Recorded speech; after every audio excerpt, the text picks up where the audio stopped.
My cat's chilling next to me, so if you see him hop up, it's because he saw a bird and wanted to pet it. Hey you guys, it's Teresa and welcome back to my channel. Today is going to be the LGBTQIA plus characters in YA that have ultimately kind of shaped my life and changed me for the better. So without further ado, let's just jump right in. So my degree just came in the mail today and I'm so happy. I've been waiting for like over a month because they said they should have been mailing out 3 weeks and everyone's been slowly getting there, so I've been sitting here like, when is mine gonna come? Why isn't mine here yet? And I was gonna be very upset if they decided, oh yeah, no, you didn't graduate, you just walked. But no, it's here and you guys can see it on my Instagram story if you don't follow me on there, in which case you should. Also, I started a kind of book Twitter. I have my personal one, which is I have also listed below, but I have a more like bookish one where I can like rant about books and talk about them. So if you guys want to go ahead and look out for that, I'll leave the links down below. But to get on with this kind of series, I'm going to start with Sky Eventide from the Sweep series by Kate Tiernan. This was kind of my first real experience. Sky was one of my first real experiences aside from Morgan's aunt in the books, with an LGBT character that was around my age or nearing that age really, who didn't really, she's bisexual, or she likes who she likes in the books. She's never had to make a label on herself, and she just likes who she ends up liking up in that line throughout the rest of my life. Even now has kind of struck a chord with me. Like, I say I'm bisexual, but who knows in the future? Everyone knows that sexuality is a spectrum. It is fluid. There is no one right or wrong sexuality that you stay under for very long. So I like to say that I will just end up liking who I like, and that's the fact of the matter. And I think that's just how I say it. Like, no matter what, I'll say like I'm bisexual just to get it through people's heads that I don't like just one gender. And I'm sure in the future it'll change to however I grow. But as of right now, the term that Sky or that Hunter had used to describe his cousin is that she will like who she likes, and it's just how it is. The next two set of characters is actually from a series that you guys know I love very much, and that is Alec Lightwood from the Mortal Instruments and Magnus Bane, my favorite couple of all time. And that was my phone. But like I said, they're my favorite couple of all time. Not only, like, I personally identify with Alec to a T. I think our personalities are very similar, and we end up, I think that if he was a real person, we would end up getting along fairly well.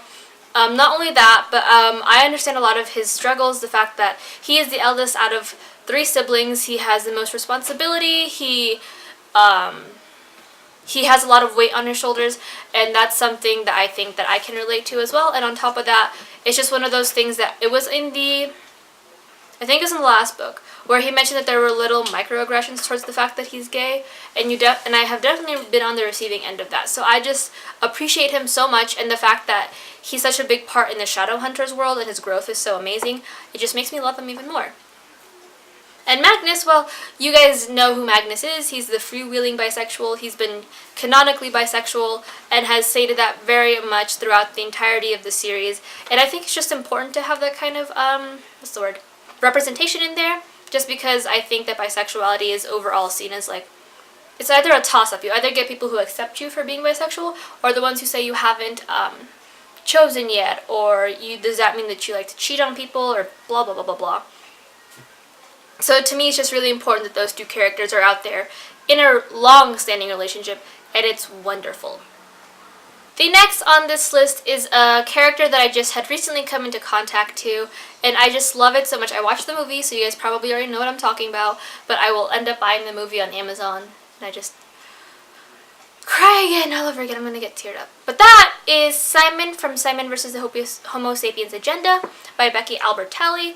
Now, I just adore him for the fact that he was so brave in order to come out, and that I just love him. Like, he didn't fit very many stereotypes. He was just this awkward kid, and like how he was portrayed in the movie was like, the lines from the movie is just struck such a hard chord with me that I just, if you haven't seen it or read the book, you need to. If not, shame on you. I think that this is an important book to have an important book to have out there, an important movie to come out there, because it not only really has an introspective eye on what it means to come out and to be constantly coming out and what it means to be outed. But also I think it'll open up another door to showing more of these types of stories and opening them up to TV shows, to where they're constantly in the media and they're not just portrayed really quickly. And then opening it up to other kinds of other forms of media, where it's not just about them coming out, it's about them having relationships, it's about them living their everyday life and being present in the world, because I don't think that happens enough. And I'm just so happy this movie's getting so much recognition, and so is the book. And like I said, watch the movie, read the book, preferably read the book then watch the movie.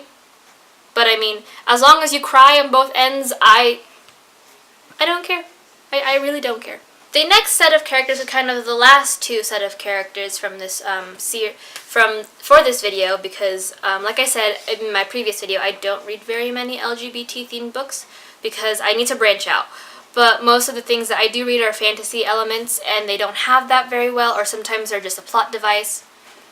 And I haven't read enough of those situations where this plays a big role in it, where like LGBT plays a big role in the fantasy realm, to really have those favorites in those. So I'm expanding, don't get me wrong, I'm going to be expanding my reading to more contemporary, but I also would like to have more fantasy settings in here. So, but yeah, but these last two characters are Ronan Lynch and Adam Parrish from The Raven Cycle by Maggie Stiefvater. Now, for those of you guys who haven't read it, I'm fairly sure, I haven't finished the series yet, I have one more book, but I'm fairly sure that Ronan is canonically gay and Adam is canonically bisexual. And I love it so much because it doesn't place a huge value on them coming out and them being this couple.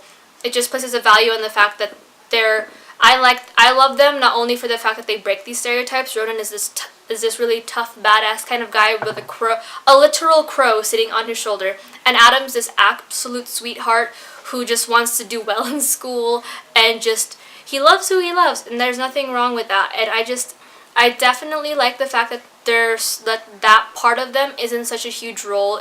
Their coming out wasn't a big thing in the series.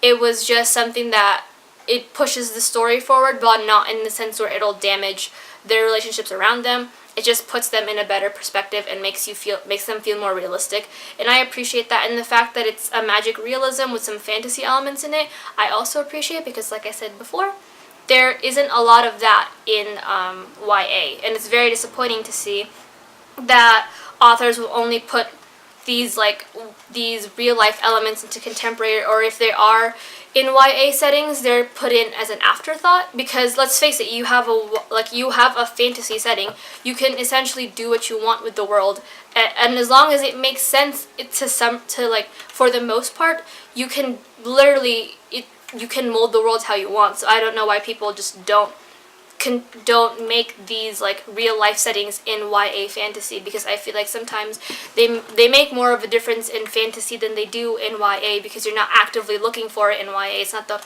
pivotal point of the book, and then you read it and it just slowly builds more confidence and more it normalizes it, because it's not a big point of the book. It's just part of their lives. And now I'm rambling, but it's the truth. But yeah, that's why I love them. And I need to finish the series, but I can never find it at Barnes & Noble, so I just probably will have to order it online and finish it out. But I'm not ready to finish it out, because I'm just not ready.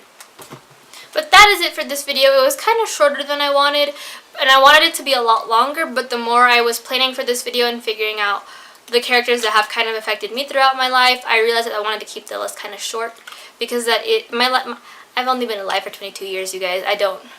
There are too many things to have influenced my life to me to put it in a comprehensive list. So these are the top guys that have made my list and made it a lot better for me to kind of function in the world and realize who I am, and have kind of changed my perspective on everything else.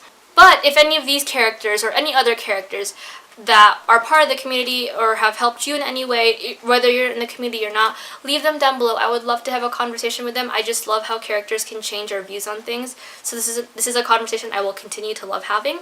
But like this video if you like more of these. If you want more of these, subscribe. I try to upload every Saturday and Wednesday unless something happens, in which case you'll get a double upload either Wednesday or Saturday, or maybe Sunday or Thursday. But other than that, I'll see you guys in my next video. Bye!